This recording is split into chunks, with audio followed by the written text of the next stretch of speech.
Well, the build up to the final shape was 10 years in the making. There's a whole bunch of pressure on Bungie to deliver.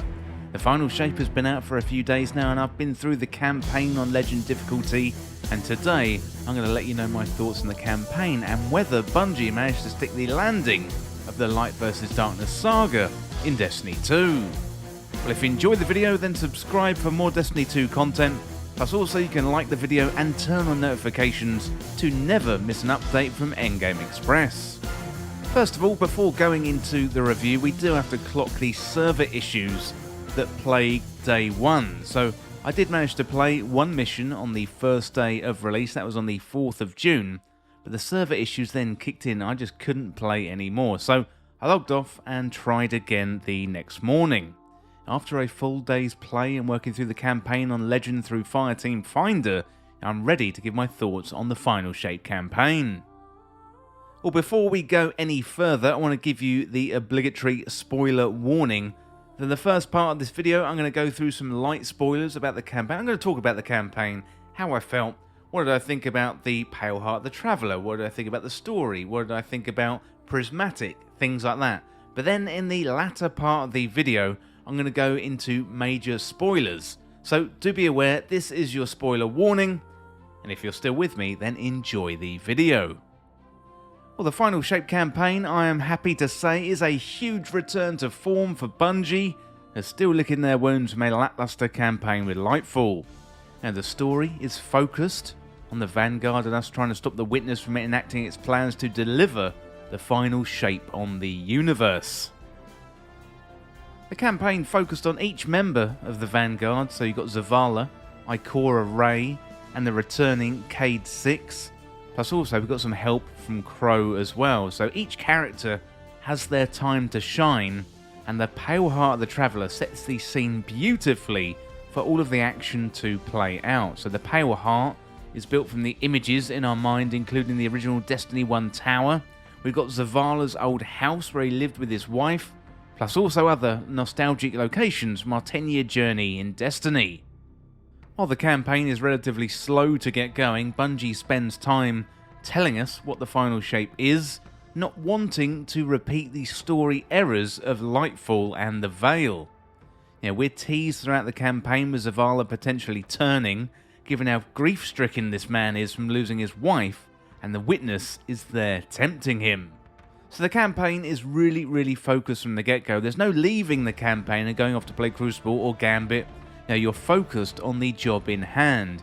I even ventured into the tower at one point and Bungie reminded me everything I needed was on the Pale Heart and the campaign was meant to be finished before I did anything else. I wasn't locked into the campaign. I could go off if I wanted to, but I think it's really nice to have that focused Bungie campaign.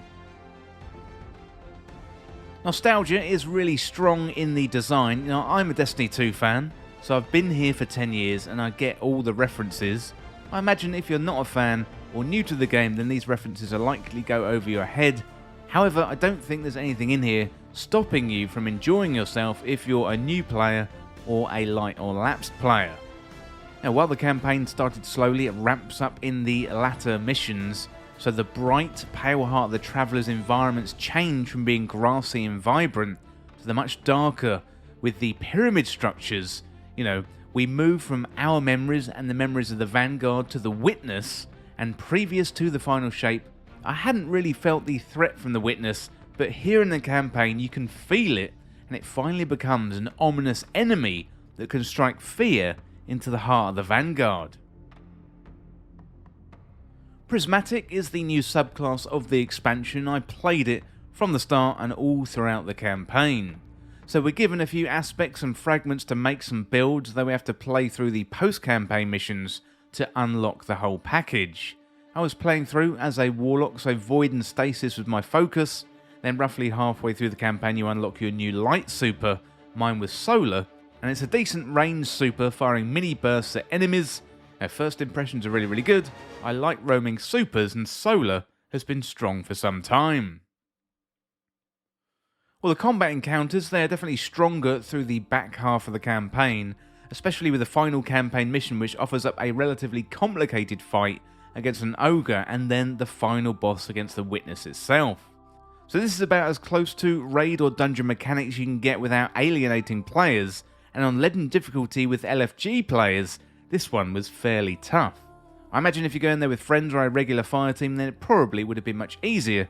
I'd love to hear what you think. Did you go through with your fire team or your clan, or did you find some other people on LFG? Let me know in the comments. I would love to hear what you think. So the Dread are the new enemy race, and they are a decent addition to the game. You know, we've got our first flying enemies who send out paralysing screams at you. We've also got smaller Scion-like Dread enemies which can fire Strand or Stasis at you, pulling you towards them. You know, nice change to the normal push mechanics. Tormentors are back with a vengeance to help out the fight with the Harbingers and the Omens. So it is great to see some new enemies in Destiny 2, and I can imagine them being really tough in the upcoming raid. You know, the campaign is littered with puzzles, so lighter mechanics when compared to a dungeon or a raid, but more puzzle heavy than I can remember in previous campaigns. So you've got symbol puzzles similar to the Witch Queen campaign, and also the Vow the Disciple raid. I imagine this is teasing the upcoming raid mechanics as well. Now, we had some new lost sectors introduced in the campaign. One particularly stood out with the Lucent Hive Witch helping us as we navigate through the combat zone, and the new strike was really, really good, although I need to play it a few more times to really get a sense of it. Okay, those are my relatively spoiler-free thoughts, but next I'm going to go into major spoilers, so do be warned, this is your major spoiler warning. So the campaign builds to a showdown with the Witness, with the first 6 story missions are about reuniting the Vanguard, plus also Zavala losing his ghost Taj, resisting the Witness. Now Zavala is now lightless, however, this story twist led to a revelation and a weakness with the Witness. Now the Witness is made of thousands of beings, and not all of them are in agreement with the final shape. There is conflict within the Witness. In the final showdown with the Witness, we've got to face off against subjugators, and then we open a portal into a darkness realm, and only by fully embracing the darkness can we get the answers that we seek.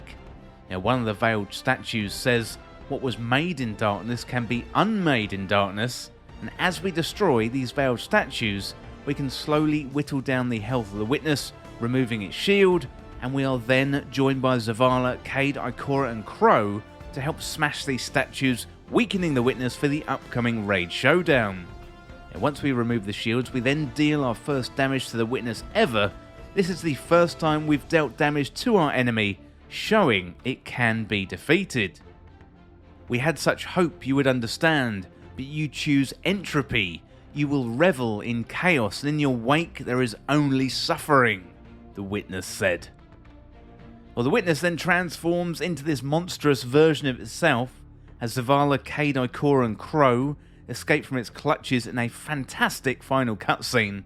The Witness has transformed into its raid boss mode, so we await the raid tomorrow and find out what the next installment of the story is. Meanwhile, Mara has been gathering all the allies, including Keitel's Cabal, Mithrex's Elixni, and Mika 10, described as Mara as a guardian of great renown who comes to us with bold ideas. That is very, very interesting and intriguing. I can't wait to find out what that means. You know, overall, this is a massive return to form from Bungie. I think they did a great job with the campaign. The story is focused on the Vanguard. Each of them get their time to shine.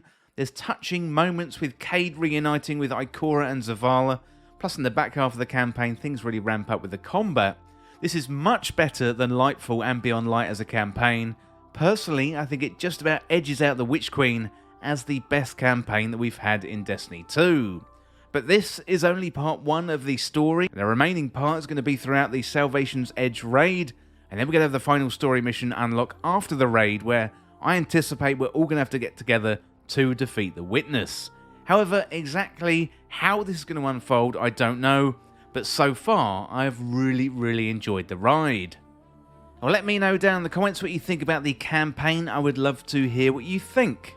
Well, that is it for my review of the Final Shape campaign, and as always, thank you so much for watching or for listening. Don't forget you can hit that subscribe button down below for even more Destiny 2 content here on Endgame Express. You can also like the video and share the video too. That would really help me out here on the channel. Well, thanks again, and I will see you very soon.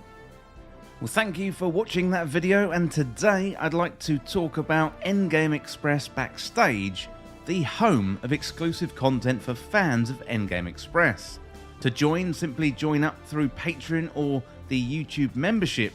You get early access and exclusive content, shout-outs in the videos, access to live streams, plus also access to our exclusive Endgame Express Backstage community Discord. Well, here's some more information about the tiers. So in Tier 1, that is $2.99 a month, you get access to our community Discord and also early access to content. In Tier 2, that is $4.99 and you get shoutouts in the credits of videos, and also you get access to community polls and help shape the content. For Tier 3, that is $8.99 and you'll get access to exclusive community videos and also get access to exclusive live streams as well.